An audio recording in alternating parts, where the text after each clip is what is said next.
warahmatullahi wabarakatuh. Halo Sobat Kampus, gimana kabarnya hari ini?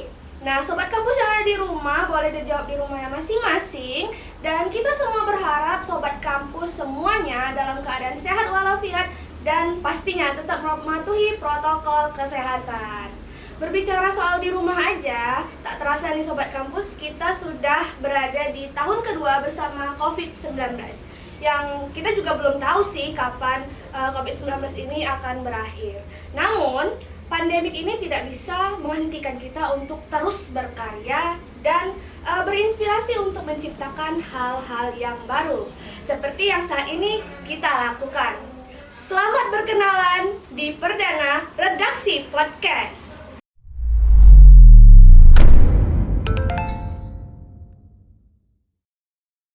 Nah, redaksi podcast ini adalah wadah dari kru LPM Dinamika untuk memberikan banyak informasi di bidang jurnalistik, fashion, public speaking, dan banyak hal lainnya yang pastinya Sobat Kampus memerlukan informasi ini. Nah, tentunya saya tidak sendirian, bersama saya sudah ada narasumber yang luar biasa dan saya pastikan seluruh kru LPM Dinamika menghafal mati nama narasumber kita ini. Langsung saja kita sambut narasumber kita yang luar biasa, Asep Muhammad Sabirin. Assalamualaikum Bang Asep. Apa kabarnya nih Bang? Alhamdulillah sehat. Oke, nah sekarang sudah bersama kita nih Sobat Kampus semuanya, pemimpin umum LPM Dinamika UINSU periode 2021-2022.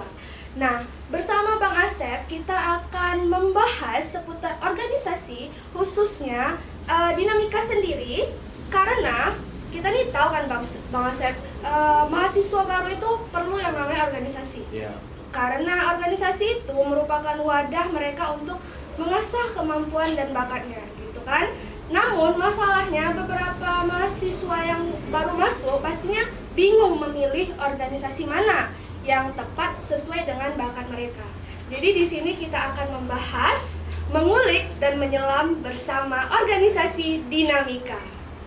Oke, langsung saja.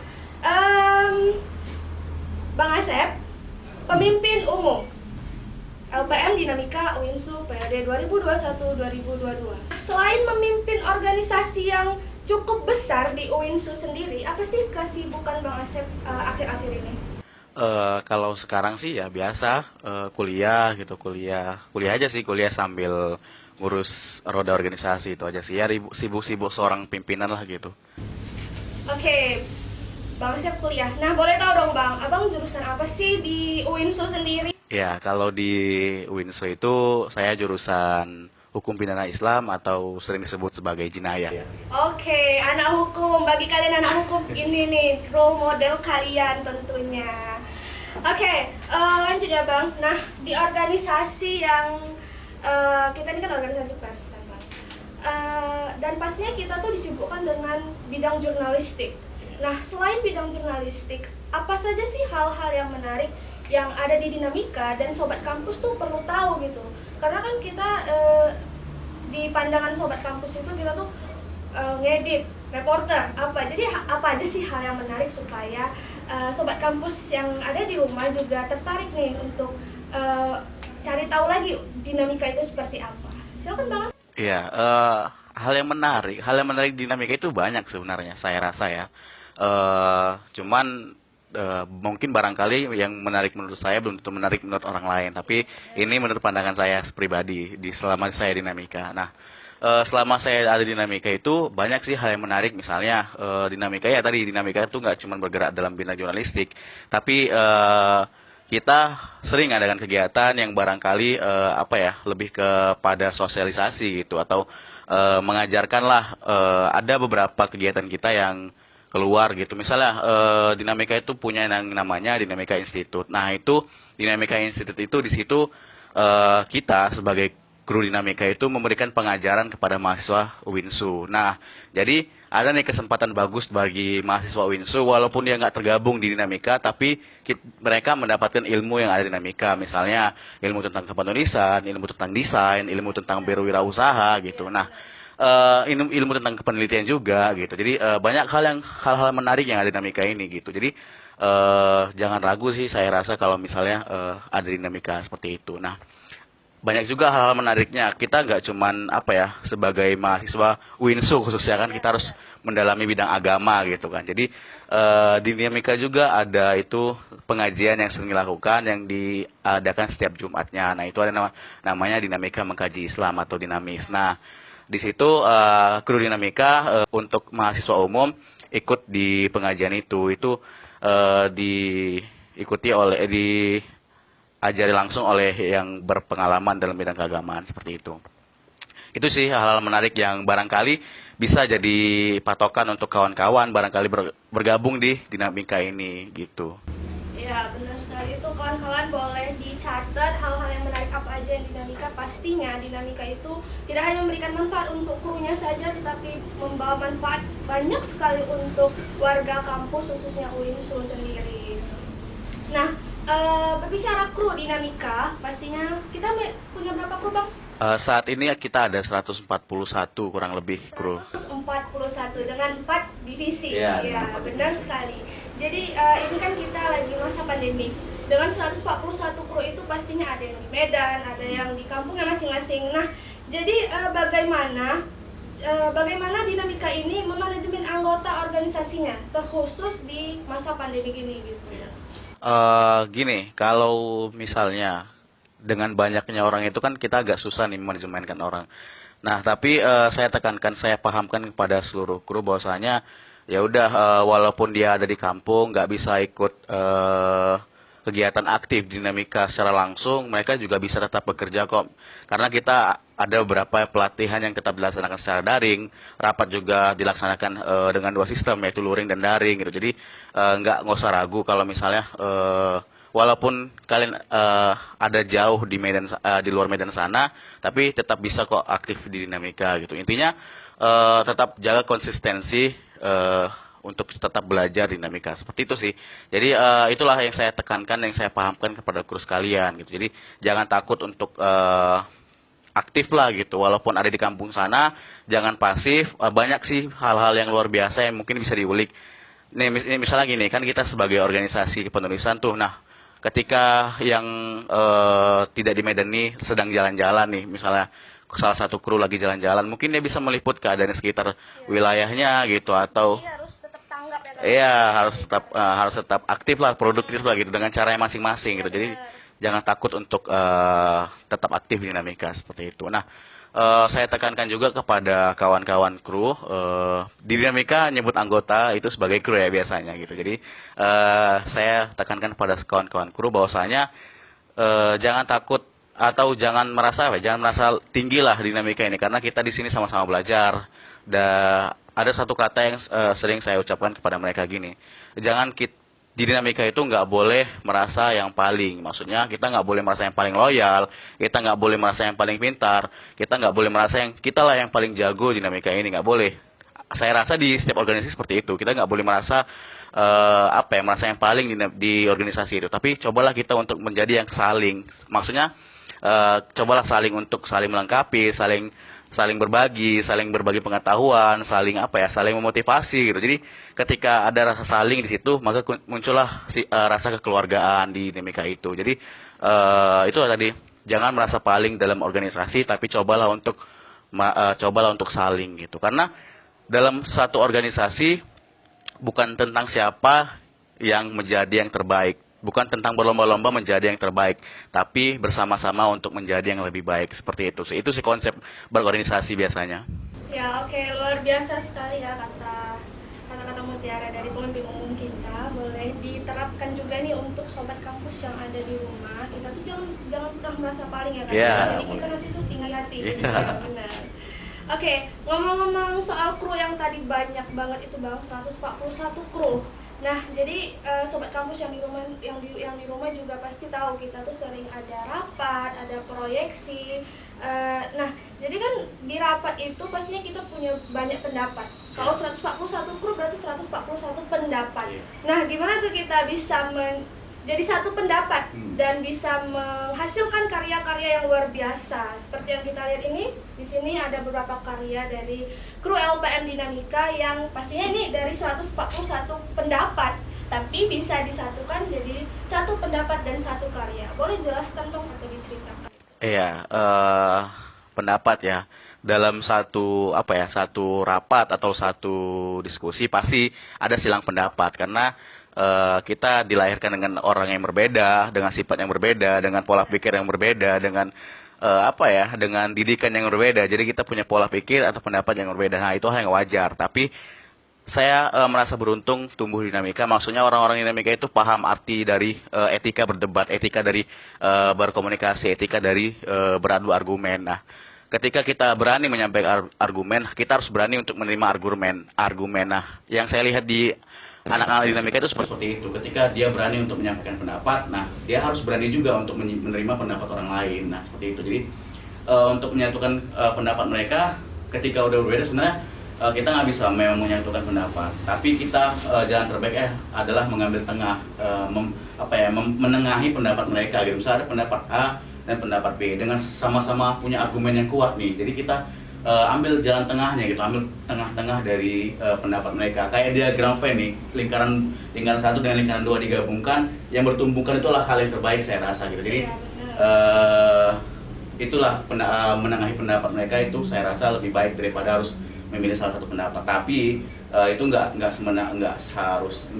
seutuhnya bisa kita terima. Maksudnya ketika ada pendapat A yang lebih baik dan dengan penyampaian yang dia juga baik dengan sedikit minusnya, kita lebih bisa menerima pendapat A. Tapi kalau misalnya pendapat B juga tapi sebaliknya gitu, kalau pendapat B juga punya argumen yang baik gitu ya, kita ambil pendapat B itu. Jadi mana yang lebih baik lah pendapatnya gitu. Jadi intinya tetap menerima pendapat orang lain gitu. Itu sih. Oke, jadi tadi pendapat dan itu biasanya diambil oleh yang memutuskan gitu Bang. Itu siapa gitu? Iya, kalau di dinamika itu keputusan terakhir ada di pemimpin umum sih memang. Tapi tetap ada namanya musyawarah terlebih dahulu gitu. Jadi ada musyawarah di dalam satu forum, ketika udah dapat nih apa hasil musyawarahnya, tapi tetap diputuskan oleh seorang pemimpin umum seperti itu. Ya, oke. Jadi begitu ya alurnya teman-teman yang ingin tahu gimana pencapaian pendapat dan akhirnya bisa menjadi satu pendapat dan menghasilkan satu karya dari banyaknya pendapat itu. Jadi begitu alurnya. Oke Bang, tadi ada etika. Kita tuh memiliki etika berpendapat, etika segala macam lah etika, dan kru dinamika itu terkenal dengan etikanya. Nah, berbicara soal etika dan budaya itu kan hampir sama gitu kan. Ya, jadi apa aja sih etika yang harus dimiliki atau budaya apa saja sih yang harus dimiliki oleh kru dinamika, baik itu di sekretariat ataupun misalnya lagi meliput berita gitu, itu gimana Bang? Biasa sih, sesimpel senyum sapa salam itu kan biasa, itu hal yang biasa ya dalam satu ya. Itu adalah budaya yang saya rasa adalah budaya yang apa ya, udah mendarah daging di anak-anak orang-orang Indonesia gitu. Jadi itulah budaya yang paling simpel lah yang biasa kita terapkan. Nah, dinamika juga menerapkan hal yang sama. Juga ketika dalam wawancara kita juga harus punya etika, kan ada namanya kode etik dalam wawancara seperti itu. Nah, dinamika juga menjunjung tinggi hal itu. Ada juga misal tadi silang pendapat, kita juga harus bisa harus bisa menerima pendapat orang lain. Nah, anak-anak dinamika juga alhamdulillah sering melakukan hal yang sama gitu. Jadi banyak sih budaya-budaya yang tetap diterapkan, dan yang saya soroti salah satu yang saya soroti adalah konsistensinya gitu. Jadi anak-anak dinamika itu tetap konsisten dalam menjalankan tugas-tugasnya. Jadi apa-apa yang kita dapat di hari ini, penghargaan yang kita dapat hari ini itu adalah hasil dari konsistennya dinamika untuk terus berkarya seperti itu. Itulah yang saya banggakan selama ini untuk dari anak dinamika seperti itu. Ya gitu teman-teman semuanya, jadi cukup simpel ya untuk bisa pribadi yang baik itu cukup simpel, hanya 3S apa tadi Bang? Senyum, sapa, salam. Oke, boleh Sobat Kampus terapkan untuk kalian semua. Oke, tadi kita udah bahas tentang kru dinamika nih Bang. Sekarang kita bahas urgensinya dinamika ini sendiri. Nah, dinamika ini kan media kampus, media informasi utama kampus gitu kan Bang. Jadi menurut Abang, seberapa pentingkah organisasi pers ini di lingkungan kampus sendiri, khususnya di UINSU kita ini? Oke ya, seberapa penting? Bagi saya sangat penting ya, karena untuk sebagai kontrol sosial juga dalam birokrat pastinya dalam apa ya berjalannya kampus betul. Jadi kita sebagai kontrol sosial, kita sebagai media pembelajaran juga, kita sebagai media informasi. Nah intinya itu kita sebagai media informasi. Jadi sangat sangat penting sih saya rasa adanya pers mahasiswa ini di kampus. Apalagi kan pernah satu kejadian itu seperti ini di salah satu kampus ada kejadian ala gitu karena adanya Persma ini kejadian A ini up gitu jadi up naik ke masyarakat akhirnya masyarakat tahu karena masyarakat sudah tahu akhirnya media nasional meliput itu jadi seharusnya kan kalau misalnya nggak ada Persma kan kejadian A itu nggak akan pernah terbongkar nah tapi karena ada Persma ini terbongkarlah kejadian ini ketika kejadian terbongkar akhirnya masyarakat tahu media nasional meliputnya jadi akhirnya seluruh masyarakat tahu bahwasanya ada kejadian di kampus A ini terjadi jadi itulah sebagai apa ya istilahnya sebagai Jembatan informasi. ya juga jadi sebagai ini sebagai lokalisasi informasi gitu jadi dalam kampus itu kita punya informasi di dalam kampus itu yang kita bisa beritakan kepada masyarakat bahwasanya ada sesuatu di kampus ini yang tidak baik-baik saja mungkin atau ada prestasi di kampus ini yang kurang disoroti dan akhirnya disoroti dan mungkin barangkali bisa mendapatkan bantuan juga seperti itu sih saya rasa jadi banyak sih hal-hal yang penting yang saya rasa bisa kita dapatkan dari adanya Persma ini jadi saya rasa untuk mengimbangi juga seperti itu sih saya rasa. Jadi tadi kan kita tuh sebagai jembatan informasi gitu kan Bang. Jadi kalau misalnya ada berita-berita yang kita terbitkan, yang kita naikkan tapi tidak disetujui oleh kampus sendiri. Nah, itu tuh pernah nggak di dinamika seperti itu gitu Bang? Mungkin kan sobat dinamika kan sobat kampus sendiri pasti ingin tahu nih bagaimana berita-berita tadi dinaikkan gitu dan apa saja sih kendala, mungkin ada kendala di rektor atau kendala di birokrat gitu kan. Gitu gimana Bang? Pengalaman lah mungkin ya, pengalaman kru sendiri lah gitu. Apa ya kita sebagai media yang menyampaikan informasi pasti mengalami masalah-masalah seperti itu gitu jadi itu hal yang wajar didapati dalam media ya baik media nasional bahkan media kampus kayak seperti kita gitu jadi ya ada sih apa ya hambatan-hambatan kecil barangkali gitu tapi alhamdulillah penyelesaiannya selalu bisa dengan apa ya diskusi antara kita dengan mereka dengan birokrat barangkali dengan yang bermasalah dengan kita lah seperti itu jadi kita bisa menyelesaikan dengan diskusi jadi intinya apapun masalah bisa kita selesaikan dengan diskusi. Jadi kita solusinya diskusi tadi ya Pak ya seperti itu nah ada juga namanya kita kan sebagai media juga punya hak jawab hak tolak gitu jadi ya itulah kita mainkan hak kita seperti itu dan juga para yang kita soroti itu juga bisa punya hak-haknya seperti itu sih kalau misalnya punya hak jawab untuk mereka gitu. Oke, jadi itu ya semua sobat kampus. Jadi dalam meliput dan menerbitkan berita tuh seluruh kru dinamika nggak lancar-lancar aja ya kan Bang. Pasti ada kendala-kendala yang bahkan bisa jadi down gitu mentalnya Bang pastinya. Tapi semua itu bisa teratasi dengan diskusi gitu ya teman-teman. Oke, untuk pertanyaan terakhir menutup podcast kita pada hari ini teman-teman. Nah, Bang Asep, gimana nih harapan Abang? Harapan Abang lah untuk dinamika sendiri dan untuk lingkungan kampus kita UIN kita ini gitu. Silakan Bang. Ya, harapan saya itu sesimpel untuk secara umum mudah-mudahan kampus kita bisa menjadi kampus yang terintegritas gitu, bebas dari segala KKN, kolusi, korupsi dan nepotisme seperti itu sih. Jadi kita kalau untuk dinamika kita bisa menjadi visi misi kita sebagai organisasi bisa tercapai gitu. Karena kan kita juga punya visi misi sebagai organisasi itu bisa tercapai, barangkali bisa terjalani lah gitu. Jadi tujuan kita bisa tercapai walaupun itu butuh waktu yang panjang untuk mencapai itu. Tapi kan kita punya jalan untuk menuju ke sana gitu. Jadi jalan yang kita pakai mudah-mudahan adalah jalan yang benar seperti itu. Jadi enggak melenceng sebagaimana seharusnya Persma di Winsui itu. Seperti itu sih. Oke, cukup Bang? Oke, semuanya Sobat Kampus, untuk menutup redaksi podcast kita pada hari ini, Yomi mau nih Bang, coba sebutkan satu kata aja untuk mendeskripsikan kru dinamika. Apa ya? Ayo, satu kata aja ya, satu kata. kalau untuk satu kata nggak bisa kita mendeskripsikan dinamika karena sangat luar biasa. Ya, Tapi luar biasa kalau- itu 2 kata sih. Kalau kita dipaksa untuk mendeskripsikan satu kata, hebat. Dinamika Hebat, iya. Anak dinamika itu hebat dan luar biasa dan nggak bisa satu kata mendeskripsikannya. Ya, oke.